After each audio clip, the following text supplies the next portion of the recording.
Okay, we're going to be back into the ring in just a moment. Boy, don't forget, we got that big 8-man tag that'll be our big main event today. And, of course, that's on down the line. Lots of other things happening before then. Right now, we want to bring him out. The King, Jerry Lawler. Yeah, over here if you can, please, Jerry. Thank you. Well, I don't know exactly where to say. Boy, what a surprising, stunning upset. I got to mention this, Jerry, a new Southern heavyweight champion, Tarus Bulba.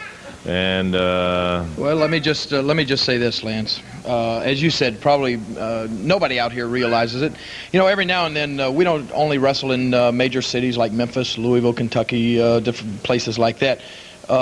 They have what they call spot matches every now and then where one of the great things about professional wrestling is it's a sport that you can take to the fans. You know, people don't always have to travel a great distance. You don't need a 90,000-seat stadium in order to have it. That's right? Exactly right. So every once in a while, like maybe once a year, they'll take the matches to the different smaller areas. And just last night was an example. We wrestled in Selmer, Tennessee, and at a big, nice high school gym, McNairy County High School up there.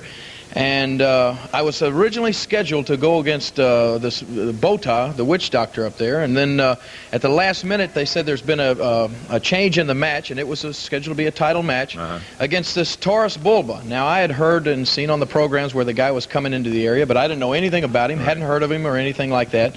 When I got there last night, and I think the people are going to see him here today, he is a very impressive individual. He is from Mongolia or whatever. He's got the little top knot of the hair in the back and a very muscular guy. And I'm not going to stand out here and take anything away from Tarus Bulba. He gave me a rough match, Lance. One problem, you know, I wish we had a tape here to show the people exactly what happened, but they don't always take the championship wrestling cameras to the smaller areas.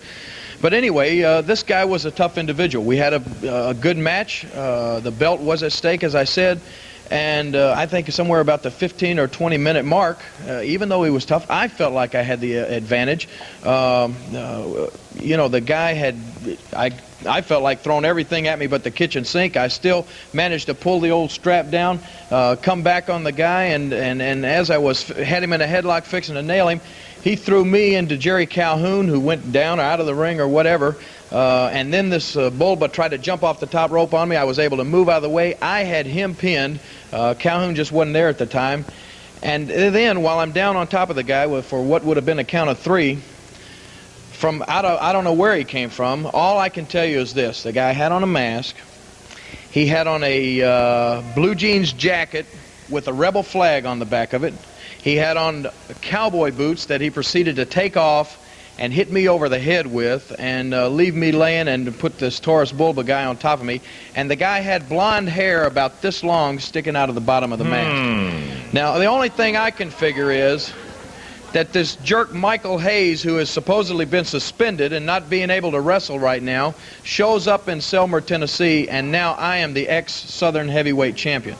Now, they let a jerk like Michael Hayes, I mean, you know, I think it's right that they should suspend a guy or do something. I mean, you know, you can't let somebody get away with what he did last week at the Coliseum. But by the same token, I don't think just suspending a jerk like Michael Hayes is punishment enough. In other words, he's, you know, he's just, he's out there running around costing me my title. You know, he may not be working for a few weeks or whatever, but at the same time, he's still free to go around and do things like he did last night. I think there should be something else. Personally, if it were left up to me, I wouldn't suspend him. I'd just put him back right there in that ring with me, and I'll do more than a suspension on the jerk. Jerry, one great advantage, at least in this case, we do have some tape, and so that everybody will understand, because this, you talking about heinous, boy, the actions of Hayes in this match where the Freebirds went against Jerry and his partner, Austin Idol. Let's take a look at some of the things that happened in it. You won't believe it. A jam-packed Mid-South Coliseum exploding with the action that's taking place in this badstreet match. Michael Hayes and Terry Gordy, the Freebirds, against the King, Jerry Lawler, and the heartthrob Austin Idol, and Lawler's out of the way, leaps over and makes a tag on the Idol.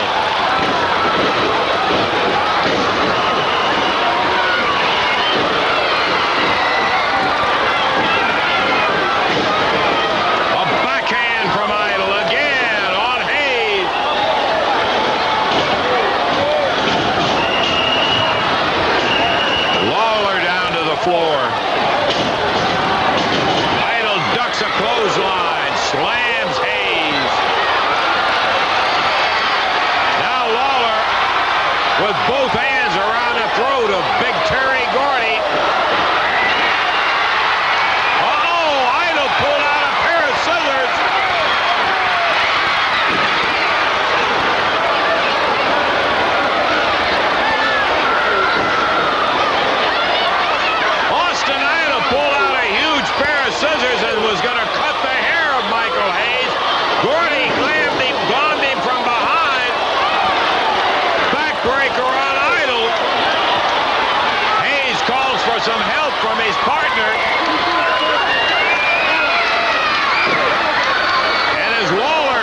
to say Ken Parnell, who is our cameraman at ringside and so many other things on our championship wrestling program, all he was doing, Hayes had already hit Calhoun with the scissors and split him open in there. He went in there to try to help. He put his camera down, went over there to try to help Calhoun. Here comes Hayes. Ken ended up with his head split open where Hayes hit him with the scissors. Had to have multiple stitches in there, and it was just, Jerry, they had to suspend him after something like that. Well, as I said, I guess that's the action that Calhoun saw fit to take. But at the same time, it's in this profession, Lance, you get used to the fact that the old saying, you don't get mad, you get even. And where we're used to getting even is right there in the squared circle. And I'd like a jerk, when he pulls some kind of stunt like that, to be forced back into the ring as quickly as possible. And believe me, I will get even. I can assure you that. And Michael Hayes, whenever the suspension is lifted, brother, you can bet one thing. You better be looking over your shoulder, because the king is going to be right on your tail. And I can promise you this, I'm going to make you pay, not only for what we just saw, but for you costing me that title. Now, one thing, Lance, I was able to do, the matches were already set for Monday night. They had me going against Bowtie down here. They were giving him another title shot. But the promoters, Eddie Marlin and Tom Renesto, have changed the match now. I am going to get a rematch with this Tarus Bulba. And they have already said that if Michael Hayes comes anywhere near the Mid-South Coliseum, if they're going to have people watching for him, if he is in that building at anywhere, then he will be suspended, not for just a week or not for just a month, but for 1 year he will not be able to wrestle again. So Tarus Bulba, you're big and you're bad, brother, but you're looking at the King of Memphis, and Monday night you're going to be had, because I'm going to get my title back. Okay, fine. I'm glad to hear that, Jerry, too, and I'm glad for the folks to know it, that there will be a return title match, and there won't be any Michael Hayes around to help Tarus Bulba out in this particular one. Well, that's just part of the money. We'll be telling you all about that in a little bit. Right now, time out. Back in a moment.